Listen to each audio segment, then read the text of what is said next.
Today we have a returning guest on. If you're listening to us for the first time, please subscribe. Rico is back on. Now, you've heard him twice on the program before, talking about Rikers calling and also talking about his personal story, which is really hot breaking, I guess we would say in the nice way.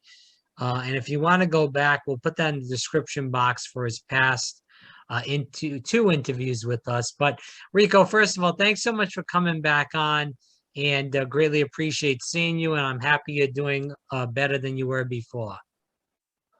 Thanks so much, Rob. Thanks for having me back on as well.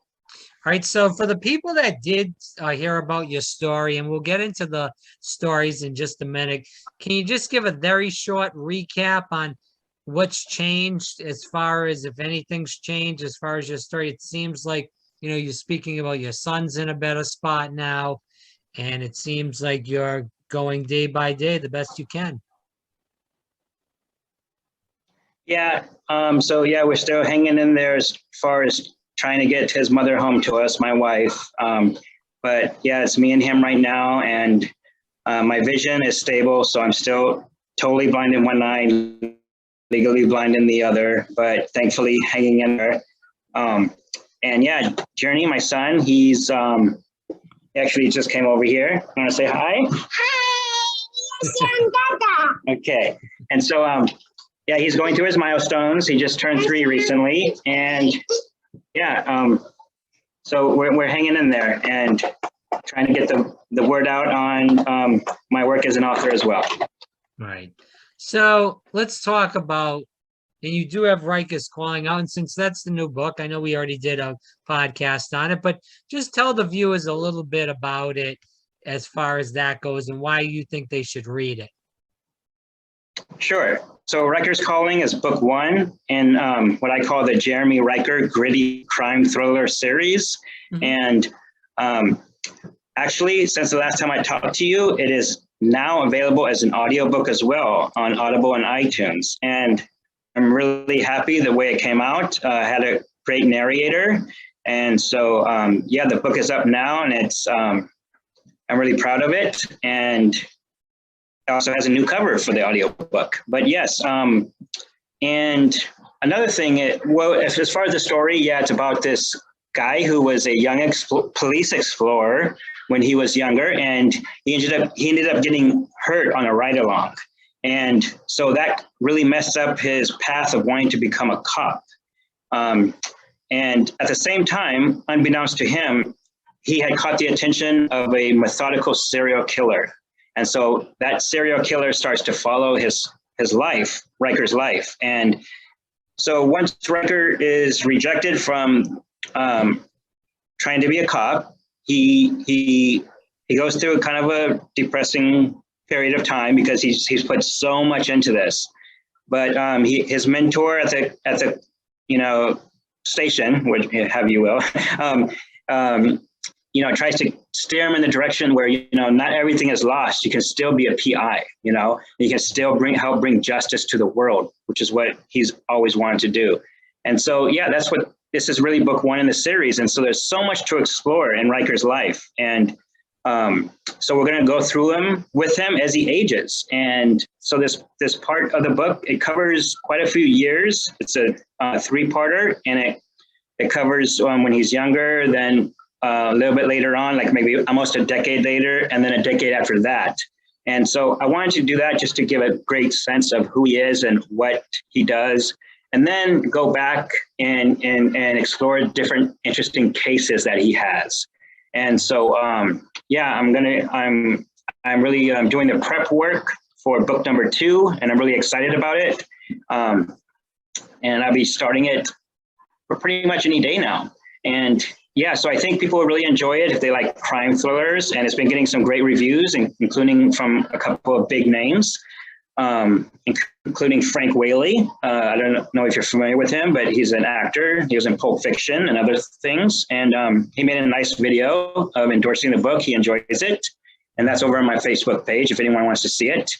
But yeah, and one other thing I want to mention before, so I don't forget, is I have a free audiobook of, it's a short story called The Ghostwriter. And so it's available either by PDF or by audiobook. And so you can get it through my website, and that goes into basically what Riker's next nemesis is, who Riker's next nemesis is going to be in book number 2.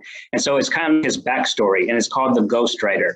And so it's a short story about 22 minutes long if you listen to it with the audiobook version. And again, it's just a free download through my site. And yeah, that way it would tie into what comes up next for Riker in book 2. What is the second book going to be about? Have you thought about it yet? I know you haven't written it yet, and we talked about that before the interview even started, but what are you thinking? Yeah, it's based on The Ghostwriter.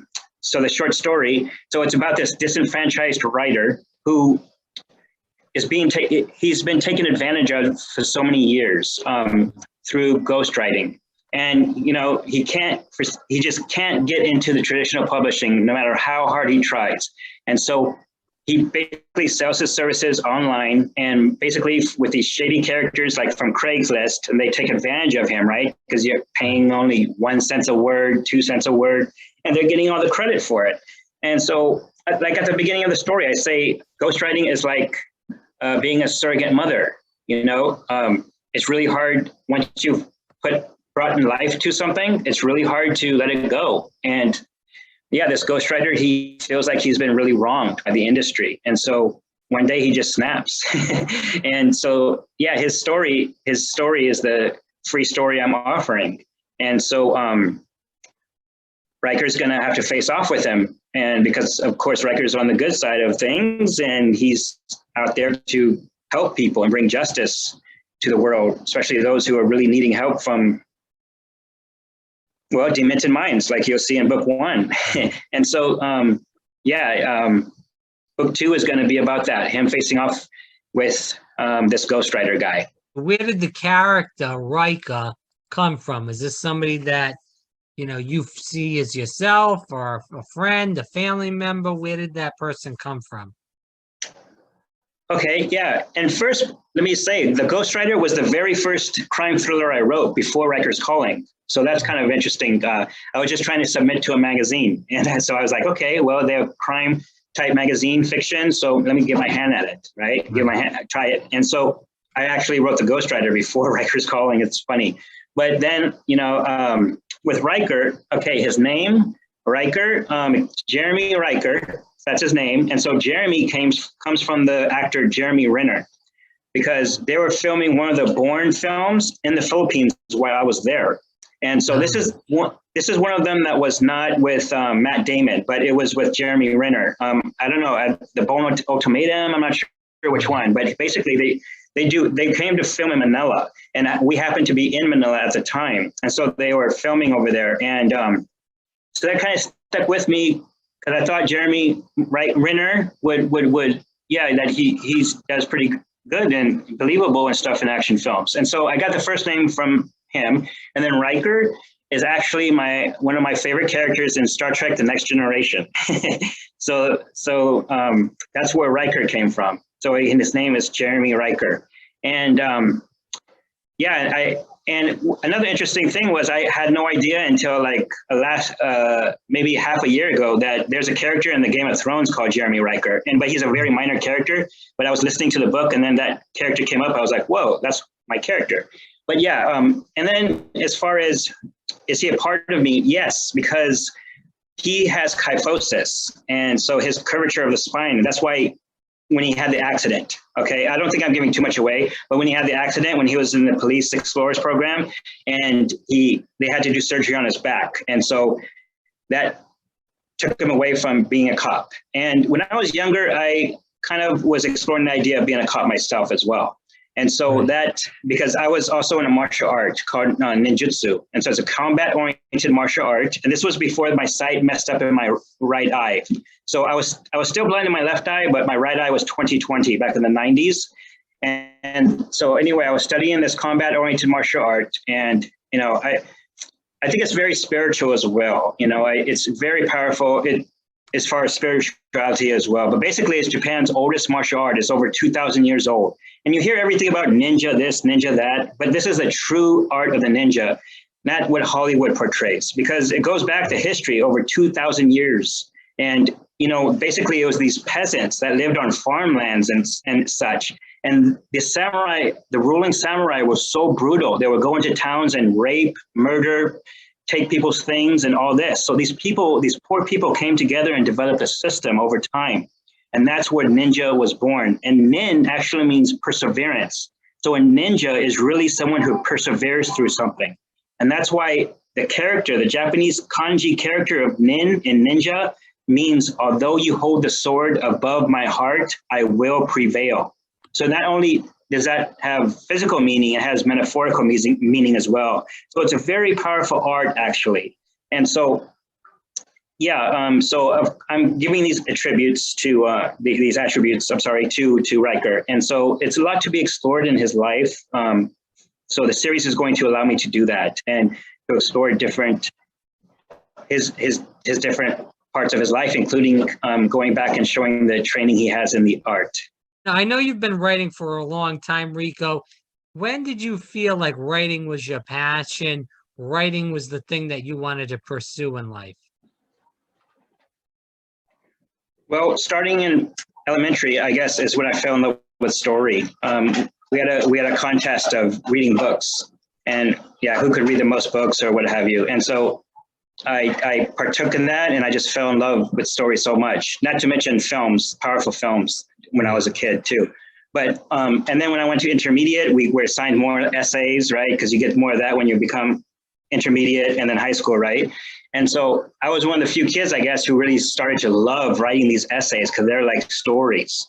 And I would get a lot of great feedback from my teachers, my English teachers, when it came to that. And so I was starting to really be more engaged in story and stuff. But I unfortunately didn't have a great mentor or guide to guide me in the right direction. So I still explored life and all that.